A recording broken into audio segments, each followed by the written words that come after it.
እኔ ምለው ማለት ነው ዴቭ ዛሬ ነው እንደ ሴት ልጅ መሆኗ ትዝ ያለክ እህቶች አሉን ሴት ልጅ እንድትጎዳ አንፈልግም ብሎ ተናገረ ማለት ነው። እስከ ዛሬ ድረስ ሩትዬ እንደዛ በእርግዝና ሰዓት ስታለቅ ስታነባ የት ነበራችሁ? ዛሬ ሄርሜላ እርጉዝ ናት ወይም ደግሞ አብርሃም እዚህ ትክክል ነው። ሁለቱንም ሴቶች እየጎዳቸው ናቸው። ግን ሄርሜላ እራሷ ናት መጣ የሰውን ትዳር እየበጠበጠች የሰውን ትዳር እንትን ያለችው እንጂ እሷ ምንም የተጎዳቸውን ነገር የለም። አለቅ ባጭሩ ማለት ነው። ሄርሜላ ምን ሆነች?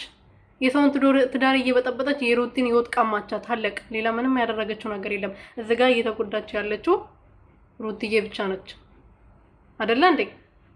ሰላም ሰላም ቤተሰብ እንዴት ናችሁ? ደህና ናችሁ? እኔ ያለው እግዚአብሔር ይመስገን። በያላችሁ በሰላማችሁ በዘት ተረፍርፍ ይበልልኝ። ኤፋና ዴቪዬ መጥቷል። እንግዲህ ዴቭ ሾው አብርሃም እያደረገ ያለው ነገር ትክክል አይደለም። በማላችሁ ሰው መግባት የለበትም። ራሳቸው ናቸው ተነጋግሮ ነገሩ መፍታት ያለባቸው ብለዋል። እንግዲህ ሄርሜላ ሴት ልጅ ነች፣ ሩታም ሴት ልጅ ነች፣ እህቶች አሉን።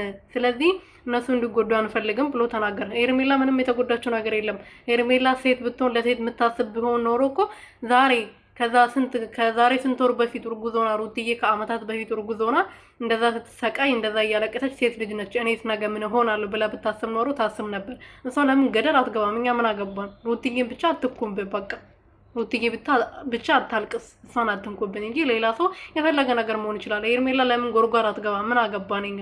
ራሷ አይደለች እንደ ወደ ሰው ህይወት መታ የሰውን ህይወት ሲኦል እያደረገች ያለችው? ህይወቷ ሲኦል ይሁንና